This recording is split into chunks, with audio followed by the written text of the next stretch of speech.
안녕하세요. 예술도서관 친절한 두한쌤입니다. 오늘은 연출 입시에서 가장 중요하다고 매번 강조드렸던 희곡 분석에 대해서 알아보도록 하겠습니다. 희곡 분석은 크게 제목과 작가 분석, 등장인물 분석, 마지막으로 작품 속 상징과 주제에 대한 분석으로 알아볼 예정입니다. 그 전에 먼저 희곡 분석이 공연 연출 입시에서 왜 중요한지 한 번 더 짚고 넘어가겠습니다. 먼저 지정 희곡이 출제되는 학교들입니다. 이렇게 출제된 지정 희곡들은 연출안, 장문 시험에서 출제될 뿐만 아니라 면접장에서 구술로 각 작품에 대한 감상과 해석 또는 연출 컨셉에 대해서 질의응답을 하실 수 있습니다. 이때 희곡 안에서 정답이 있는 내용이라면 그 부분을 잘 찾아서 답변을 해야겠지만 자신의 개인적인 견해나 감상을 질문하신다면 당당하게 자신의 감상을 이야기하면 좋겠습니다. 이 외에도 한양대학교의 경우 당일 출제되는 희곡의 시놉시스를 읽고 연출 구성을 해야 하며 단국대학교의 경우 당일 출제되는 희곡의 장면을 연출하는 장면 연출 능력을 평가하고 있습니다. 또 중부대학교의 경우 다음과 같은 문제가 출제되기도 했는데요. 문제, 아래 제시된 작품과 키워드를 하나씩 골라 연관지어 서술하시오.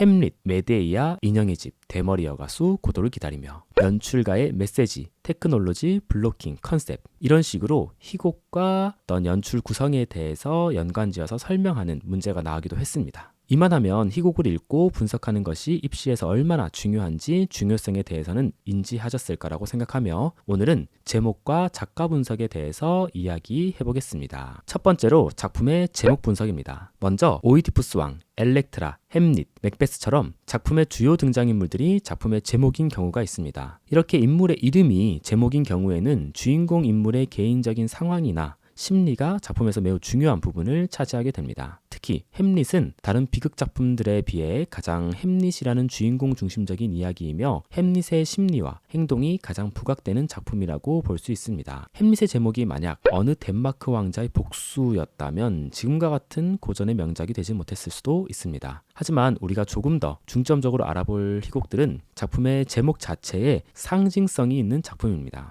헨리 깁센의 인형의 집은 왜 노라가 아닌 인형의 집이었을까요? 그 이유는 아마 노라가 처해 있는 상황이 노라 개인의 상황이라기보다는 당시 유럽뿐만 아니라 가부장적인 사회에서 자유를 억압받고 있는 모든 인형의 집에 있던 여성을 대표하기 때문이라고 볼 수 있습니다.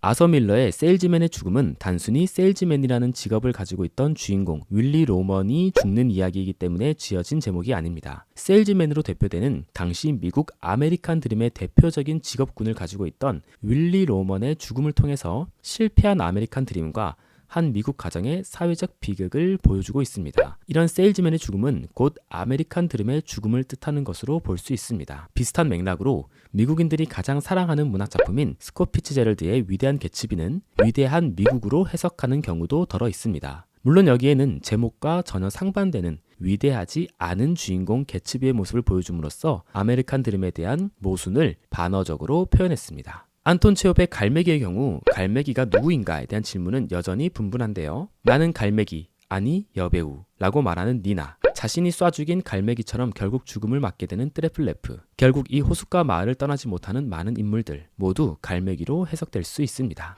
두 번째는 작가에 대한 분석입니다. 정확히 말하자면 작가가 살았던 시대에 대한 분석이라고 할 수 있겠는데요. 작가가 어떠한 것들을 경험했기에 이러한 희곡을 쓸 수 있었는지 분석해 보는 것입니다. 앞에서 말했던 세일즈맨의 죽음의 작가 아서 밀러는 1915년생으로 1929년의 경제대공황으로 인한 아메리칸 드림의 붕괴를 직접 목격하였습니다. 또 1953년에 발표한 시련은 1950년대 미국에서 반공주의 성향이 강한 집단이나 정치적 반대자 집단을 공산주의자로 매도하려는 세태를 비판하기 위해 마녀 사냥을 주제로 쓰여진 희곡입니다. 2022년 중앙대학교 지정희곡으로 출제된 그의 희곡 모두가 나의 아들은 2차 대전 당시 공군에게 군수품을 납품하며 부를 이룬 주인공 집안의 비밀이 파헤쳐지는 이야기입니다. 이처럼 시대의 굵직한 사건들은 당시 사람들의 삶에 지대한 영향을 미치게 되고 작가는 그렇게 변화한 사람들의 삶의 모습을 포착하여 이야기로 담아내고 그것을 통해 메시지를 전달하고 있습니다. 러시아의 대표 작가 안톤 체홉의 4대 장막 또한 격변하는 러시아 사회를 반영하고 있습니다. 그가 나고 자란 1860년부터 1904년까지와 그 이후에 러시아 사회는 매우 큰 변화를 겪게 됩니다. 먼저 1861년 농노가 해방되고 봉건제도의 붕괴와 자본주의 사회로의 이동이 있었습니다. 이것이 가장 잘 반영된 희곡이 바로 체홉의 벚꽃동산입니다. 농노의 아들이었던 롯바인이 귀족인 류보비 안드레예브나 소유의 벚꽃 동산을 사들이게 되면서 봉건제도의 몰락과 자본가 계급의 상승을 여실히 보여준 작품입니다. 또 그의 희곡 세자매에서 뚜젠바의 대사에는 앞으로 25년 내지 30년이 되기 전에 인간은 누구나 일하게 될 거예요. 한 사람도 빠지지 않고 라는 대사가 있습니다. 실제로 체홉이 사망하고 얼마 지나지 않아서 러시아는 20세기 최초이자 세계 최초의 공산주의 혁명과 함께 소련이라는 공산주의 국가로 변화하게 됩니다. 이처럼 작가들은 자신이 살고 있는 시대에서 아이디어와 영감을 얻고 작품을 쓰게 됩니다. 여러분들도 희곡을 분석할 때 작가의 삶과 작가가 살았던 시대를 알게 된다면 희곡의 내용을 좀 더 폭넓게 이해하게 됩니다. 그리고